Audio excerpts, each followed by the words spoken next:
Linda Schuyler Ford, your storyteller, and I am here at Goodwood Museum and Gardens in the Sunken Garden today. I have a story that I think is perfect for Thanksgiving, and it goes like this. There was once a woman who lived in a modest cottage. She had a modest garden. She was of modest means, but she had everything she needed. Her clothes were hand-me-downs that she had patched. They were bright patches. Her beloved books had all been read by many other people before they landed on her shelf by the fire. But she loved the books. And she found that by making herself of use to people, she had a full life. And as a thank you, people would bring her things, a pot of stew, a loaf of bread, seeds for her garden. Someone gave her a cat. Some people could only look her in the eye and say thank you.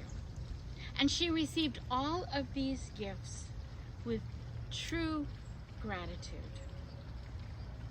As she reached her wisdom years, she found that people in the village needed her more than ever. They called on her to perform hand fasting ceremonies, weddings, because she knew the way of forgiveness and laughter.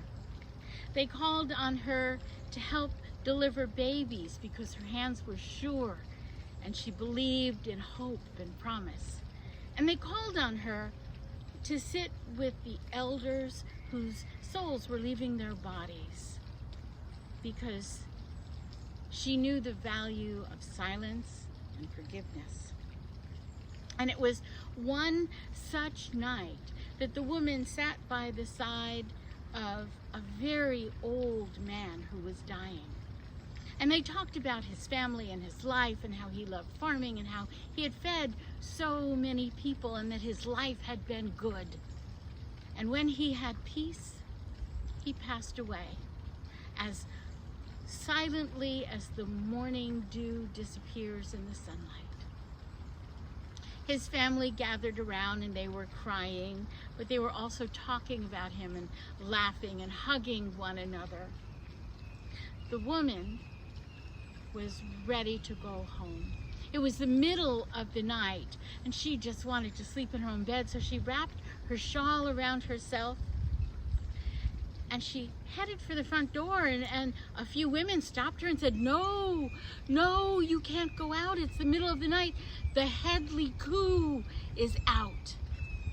Now, the Headley Coo was a shape-shifting creature that lived in their village and came out at night. And man, woman, or child who were foolish enough to be out after dark would encounter the Headley Coo and go screaming into the night. But the woman said, "I have seen so many changes in my life. A shape-shifting creature does not scare me." And she left.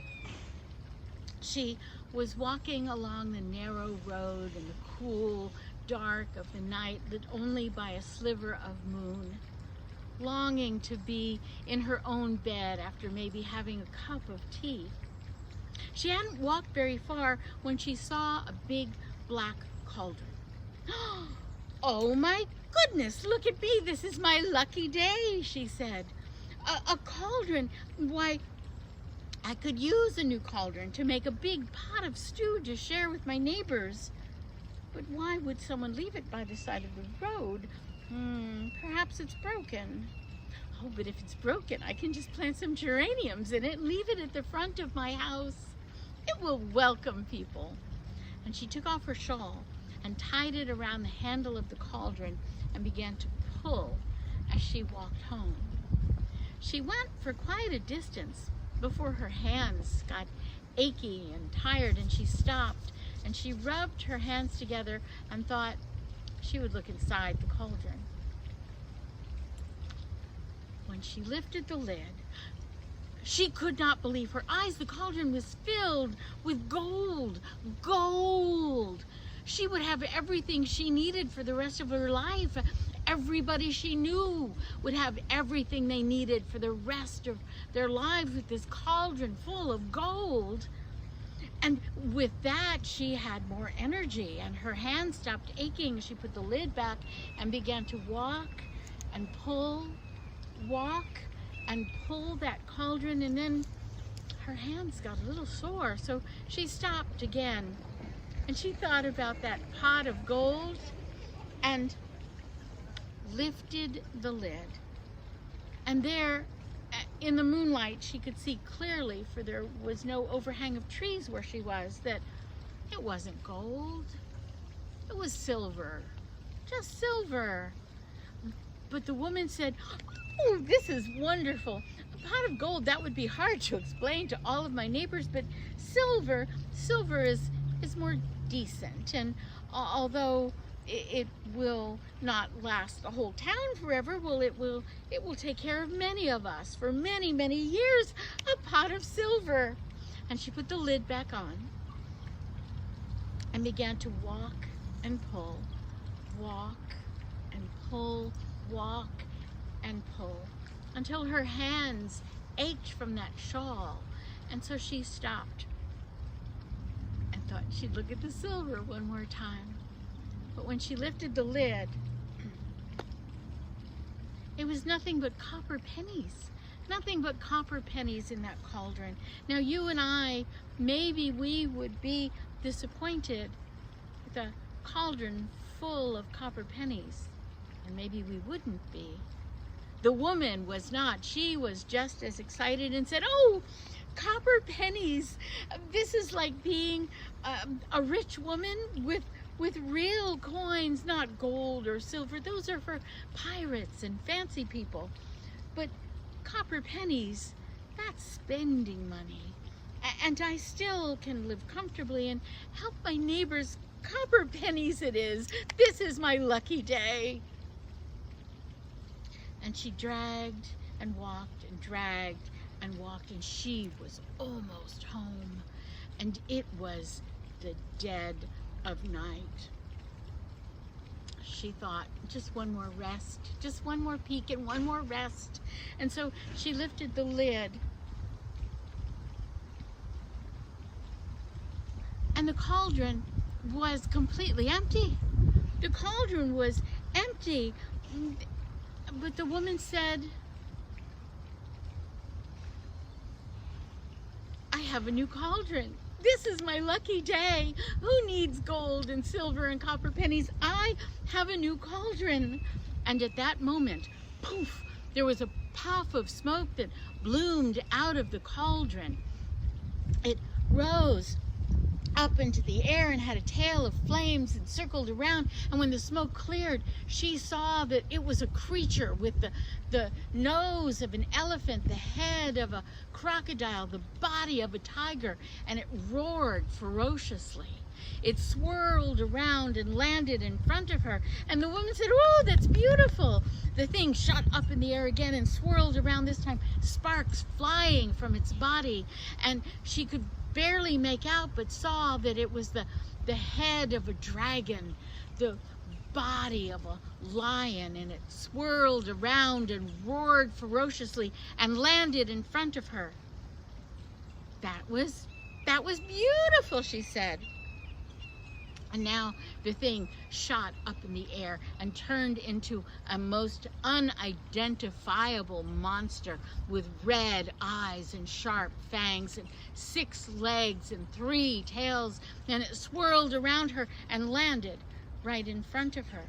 "Well, that was a wonderful finale," she said. And there was another puff of smoke, and that horrid creature turned into a tiny little man with a pointy hat. And he looked up at her and said, "You ain't scared?" "Well, no, I have seen so many changes in this world. I can't be afraid of a monster, but you must be the Headley Coo." "I'm the Headley Coo," said the man. I ain't never not scared nobody. And it took her a second to figure out what he meant, and said, I'm not scared of you, but you really, that was lovely display of magic. Not scared even a little? No, said the woman. And with that, the Headley Coo was so disappointed and angry that he stamped his foot and spun around into a whirlwind of dust and smoke and disappeared into the night.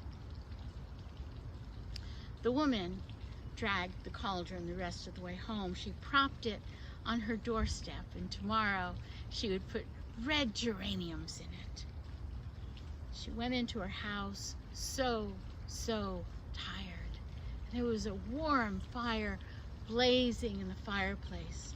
There was a steaming cup of tea on the table, and someone had laid out on a board some sliced cheese and bread, a sliced apple and some pears, and there was a note that said, "From the Headley Coo." "Oh, what a day it's been," the woman said. "I have helped someone cross into another world. I've had a pot of gold, a pot of silver, a pot of copper. I've met the Headley Coo, and now I have this story." That's an old English folktale called the Headley Coo, and I love it for the magic. You can, if you tell it, make the Headley Coo turn into all kinds of crazy creatures. But I also like it because it's a great story to remind me to be grateful for everyone and everything that is with me right now. Happy Thanksgiving. See you soon.